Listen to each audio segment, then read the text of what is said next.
Hi అండి, అందరికీ నమస్కారం. ఈరోజైతే ఈ యొక్క బ్లౌజ్ స్టిచ్చింగ్ చేసుకున్నానండి. దీని యొక్క కటింగ్ ప్రాసెస్ ఏంటిదో నేను మీకు క్లియర్గా ఎక్స్ప్లెయిన్ చేసి చెప్తాను. అంతకన్నా ముందు ఈ బ్లౌజ్ నేను ఏ విధంగా స్టిచ్చింగ్ చేశానో ఒక్కసారి అయితే గమనించండి. సో టోటల్ ఫిట్టింగ్ అయితే సూపర్ అంటే సూపర్ వచ్చిందండి. ఆ పాపకి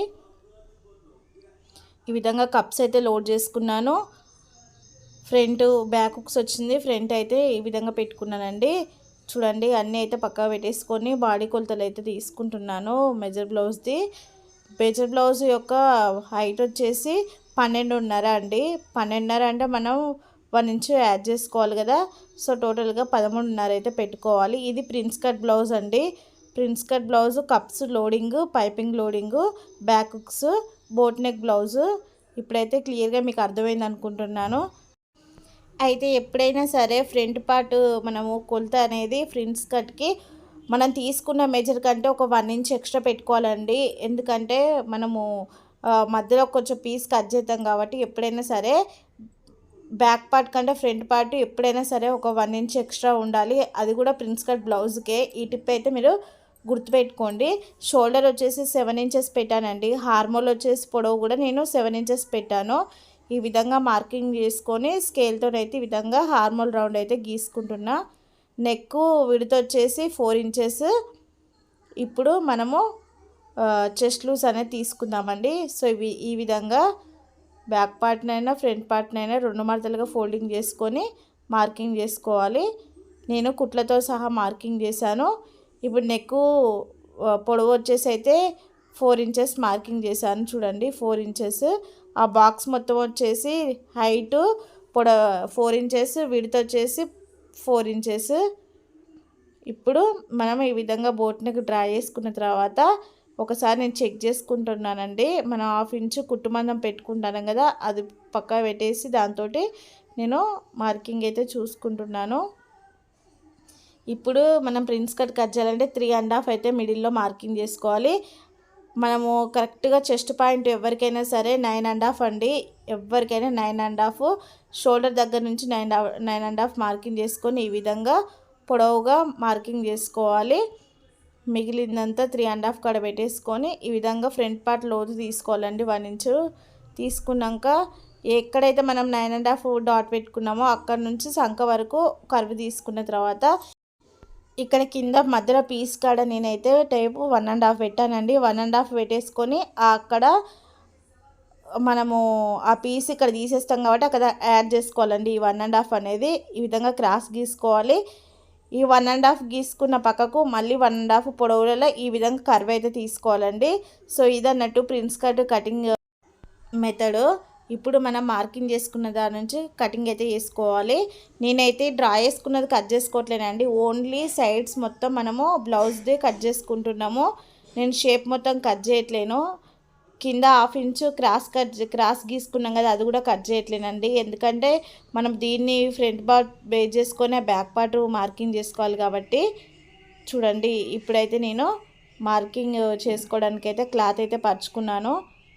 ఈ యొక్క బ్లౌజ్ హ్యాండ్స్ వచ్చి అయితే మనకు బుట్ట చేతులు అండి. అది కూడా ఏ విధంగా మార్కింగ్ చేసుకోవాలో చెప్తాను. చూడండి, ఈ విధంగా మనకు 1/2 ఇంచు ఉక్సు కాజా పట్టికి రావాలి కాబట్టి అక్కడ మనం మార్కింగ్ అయితే చేసుకోవాలి. మనకు సరిపోయేటట్టు చూసుకోండి. ఎగ్జాక్ట్లీ సేమ్ ఎలా ఉందో అలా మార్కింగ్ చేసుకోండి. కాకపోతే ఇక్కడ మనం ఎక్స్ట్రా పెట్టుకున్నాం కదా, అది ఫ్రంట్ పార్ట్కి అవసరం, మనకు బ్యాక్ పార్ట్కి అవసరం లేదు కాబట్టి ఈ విధంగా మార్కింగ్ చేసుకుందాం. సో ఇది ఎక్స్ట్రా పెట్టుకున్నాం కదా ఫ్రంట్ పార్ట్కి క్లాత్, అది కూడా తీసేద్దామండి. మనకు అవసరం లేదు. బ్యాక్ పార్ట్ లెక్కనే కట్ చేసుకుందాం. ఫ్రంట్ పార్ట్ కప్స్ వస్తాయి, ప్రిన్స్ కట్ కాబట్టి కొంచెం ఎక్కువ పెట్టుకోవాలి ఏదైనా సరే. ఇప్పుడు చూడండి, నేను ఎక్స్ట్రాస్ మొత్తం తీసేస్తున్నాను. ఎందుకంటే మళ్ళీ front part as it is stitching అయిన తర్వాత బ్యాక్ పార్ట్ ఇప్పుడు మనం ఎంత కట్ చేసుకుంటామో అంతే వస్తుందండి. నెక్ వచ్చేసేమో 4 ఇంచెస్ పెట్టుకున్నాము. సో ఇప్పుడు మళ్ళీ ఒకసారి చూసుకోండి. నాకు ఇక్కడ 14.5 వచ్చింది, కానీ మనకు కావాల్సింది 12.5 ప్లస్ 1 ఇంచ్ యాడ్ చేసుకుంటే 13.5. మళ్ళీ 1/2 ఇంచు తగ్గియాలండి. చూడండి, మళ్ళీ ఒకసారి మెజర్ చెక్ చేసుకోవాలి మనం. ఇప్పుడు ఎగ్జాక్ట్లీ 13.5 అయితే వచ్చింది. ఇప్పుడు మనకు నెక్ యొక్క డీప్ ఎంత ఉందో చూసుకుందాము. కింద 1/2 ఇంచు, పైన 1/2 ఇంచ్ అయితే వదిలేయాలండి కుట్టుకి. ఇప్పుడు పొడవు వచ్చేసి 3 ఇంచెస్ పెట్టుకోవాలి. విడ్త్ 4 ఇంచెస్, పొడవు వచ్చేసి 3 ఇంచెస్. ఈ విధంగా మధ్యలో 1/2 ఇంచ్ వదిలేసి బాక్స్ టైప్ అయితే గీసుకోవాలండి. ఇప్పుడు నెక్ అయితే డ్రా చేసుకుందాము. బోట్ నెక్ అయితే ఈ విధంగా మంచిగా డ్రా చేసుకోవాలి.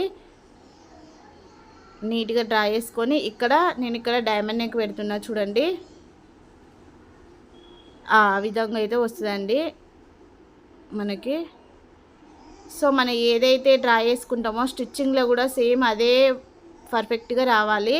మోడల్ మనం ఏ మోడల్ పెట్టుకుంటామో గీసేటప్పుడు కాదండి, స్టిచ్చింగ్ చేసిన తర్వాత కూడా అవుట్ఫిట్ అనేది కూడా సేమ్ అదే విధంగా ఉంటేనే మనకు కస్టమర్స్ అనేది పెరుగుతారండి.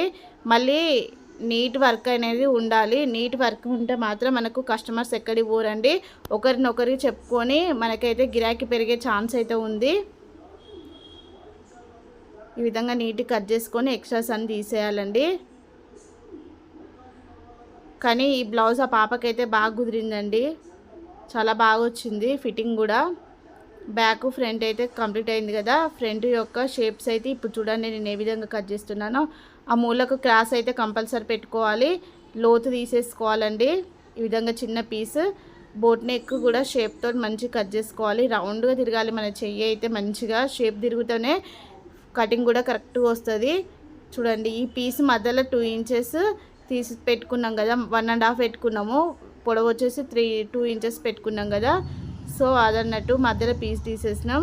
ఇక్కడ 9.5 అయితే పొడవులో డ్రా చేసుకున్నాం కదా, అదన్నట్టు టక్స్ పెట్టుకున్నది. ఆ 2 టక్స్లు అయితే స్టిచ్చింగ్లో కలవాలండి. ఇప్పుడు చేతులు మనము కట్ చేసేది బుట్ట చేతులు ఏ విధంగా కట్ చేయాలో చూడండి. ఇప్పుడు మధ్యలో కొంచెం పీస్ అయితే జాయిన్ చేసుకోవాలి. ఎందుకంటే మనకు బుట్ట చేతులకు పొడవు అయితే 6.5 పెట్టుకున్న చేతి యొక్క పొడవు చూడండి 6.5 పెట్టుకుంటున్నానండి. మీకు కనిపిస్తుందో లేదో, 6.5 అయితే పొడవు పెట్టుకున్నాము బుట్ట చేతులకి. విడత వచ్చేసేమో 14 15 పెట్టుకున్నానండి. 15 పెట్టుకున్నాను విడత వచ్చేసి. సో ఇప్పుడు మనము దీన్ని డ్రా చేసుకోవాలి. స్కేల్తోనైతే మార్కింగ్ చేసుకొని ఈ విధంగా డ్రా చేసుకుంటున్నా చూడండి. బుట్ట చేతులకు ఎవరికైనా సరే, పెద్దవాళ్ళకు ఏమో 15.5 16 ఉండాలి, పిల్లలకైతే 15 ఉంటే చాలండి. ఎందుకంటే మనం ఇక్కడ నుంచి ఇప్పుడు నేను టేప్ పెడతాను చూడండి, అక్కడ నుంచి 8 ఇంచెస్ వరకు మనకు కుచ్చు అనేది రావాలి, కింద మీద కుచ్చు అనేది రావాలి. మిగతాది మనము సైడ్స్కి స్టిచ్చింగ్ చేసుకునే పార్ట్ అన్నట్టు. కాబట్టి మనం బుట్టకు ఎంత తీసుకుంటామో అటు సైడ్ కూడా అంతే తీసుకోవాలి. అట్లయితే మనకు సెట్ అవుతుంది. ఈ 2 జాయింటింగ్ అయితే చేసుకుంటానండి స్టిచ్చింగ్లో నేను. అప్పుడు మళ్ళీ కర్వ్ అనేది తీస్తాను. సో బుట్ట చేతులు అంటే చాలామంది భయపడతారు, కట్ చేయాలంటే ఎంత పెట్టుకోవాలి ఏంటిది అనేది కొంతమంది కన్ఫ్యూజ్ అవుతుంది. ఇంతేనండి, చాలా ఈజీ ప్రాసెస్ అయితే బుట్ట స్లీవ్స్ అయితే ఎవరికైనా సరే. సో ఆ పాపది మొత్తం చేతి పొడవు అయితే ఒరిజినల్ వచ్చేసి 4.5. మనము ఎప్పుడైనా సరే 4.5 హ్యాండ్స్ అంటే 1 ఇంచ్ యాడ్ చేసుకుంటాం కదా. కానీ బుట్ట చేతులకైతే ఇంకో 1.5 ఎక్స్ట్రా యాడ్ చేసుకొని మనము కటింగ్ అనేది చేసుకుంటే మనకు పఫ్ అనేది మంచిగా ఇట్లా లేస్తుంది. సో అదన్నట్టు మ్యాటరు. ఇప్పుడైతే లైనింగ్ కటింగ్ అయిపోయింది కదా, అన్ని పీసులు పరుచుకొని ఒరిజినల్ దాని మీద అయితే ఈ విధంగా కట్ చేసుకోవాలి. నాకైతే లైనింగ్ పీసే చేతులకు జాయింటింగ్ పడుతుందండి. ఒరిజినల్ పీస్ అయితే జాయింటింగ్ ఏం లేదు, కరెక్టే వచ్చింది. ఈ విధంగా 2 చేతులు కట్ చేసుకున్నాను. ఫ్రంట్ కూడా చూడండి, ఫ్రంట్ హుక్స్ కాదు కదా మనకు, బ్యాక్ హుక్స్ కాబట్టి ఇప్పుడు బ్యాక్ పార్ట్ వేసుకుందాము.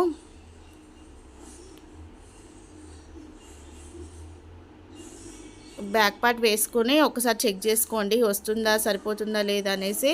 నాకైతే సరిపోయిందండి. అదే పెద్దవాళ్ళది అయితే కొంచెం సరిపోకపోవు, సెట్ కాకపోవు, ఇక అటో ఇటో అడ్జస్ట్ చేయాలండి. మళ్ళీ అందులోటి ఈ ఒరిజినల్ బ్లౌజ్కి అయితే ఫ్లవర్స్ ఒకే డైరెక్షన్లో వచ్చినాయి. ఒకటి ఆపోజిట్ వస్తే మాత్రం మనం క్లాత్ ఏ విధంగా వేసుకున్నా నడుస్తుంది. కానీ ఇలా ఒకే డైరెక్షన్లో వస్తే మాత్రం మన కటింగ్కి అయితే ఇబ్బంది అవుతుందండి. మళ్ళీ జాయింట్లు పడే ఛాన్స్ అయితే ఉన్నది అదన్నట్టు. ఇప్పుడైతే లైనింగ్స్ కూడా మొత్తం కటింగ్ అయితే కంప్లీట్ అయింది. అన్ని పీసులు అందులో పెట్టేసుకున్నాను. వాళ్ళకు టైంకి అయితే నేను అందించానండి. ఒక 2 అవర్స్‌లో మార్నింగ్ వచ్చి నాకు ఈ బ్లౌజ్ స్టిచ్చింగ్ కావాలి, ఫంక్షన్కి వెళ్తున్నామంటే ఎమర్జెన్సీ అయితే తీసుకున్నానండి. తీసుకొని ఒక 1.5 అవర్లో అయితే కటింగ్ అండ్ స్టిచ్చింగ్ చేసి ఇచ్చేసాను. ఆ కప్స్ పెట్టాలి, డోరీస్ పెట్టాలి, అన్నీ పెట్టేసి స్టిచ్చింగ్ అయితే చేశానండి. స్టిచ్చింగ్ చేసినాక బ్లౌజ్ ఏ విధంగా ఉందో ఇప్పుడు మీకు చూపిస్తాను చూడండి. సో ఈ విధంగా అయితే వచ్చింది. మొత్తం బుట్ట చేతులకు క్లాత్ అయితే కొంచెం తక్కువ పడ్డది లైనింగ్ కాబట్టి కొంచెం లోపలికి అయితే అడ్జస్ట్ చేశాను. Cups, prince cut, loading piping ఇవన్నీ స్టిచ్చింగ్ చేయాలి కాబట్టి దీని యొక్క ఛార్జ్ కూడా అంతే ఉంటుందండి. ఎమర్జెన్సీ బ్లౌజ్ అయితే నేను 50 రూపీస్ ఎక్స్ట్రా ఛార్జ్ అయితే తీసుకుంటాను. ఎందుకంటే మన పనులన్నీ పక్కకు పెట్టేసి వేరే వాళ్ళ గిరాకీ కూడా పక్క పెట్టేసి కుట్టాలి కాబట్టి ఎక్స్ట్రా అయితే ఛార్జ్ చేశానండి. సో ఈ బ్లౌజ్ అయితే కప్స్ లోడింగ్ చూసారా, అసలు కదలనే కదలేదు. ఎందుకంటే 4-5 స్టిచ్చింగ్ అయితే వేశాను, లోడింగ్ చేశాను కాబట్టి. సో ఇదన్నట్టు మన మోడల్స్ బ్లౌజ్ అయితే నచ్చినట్లయితే లైక్ చేయండి, షేర్ చేయండి. ఇంకా ఎన్నో మీతోనైతే షేర్ చేసుకుంటాను. కామెంట్ బాక్స్లో కామెంట్ చేయండి. Thank you.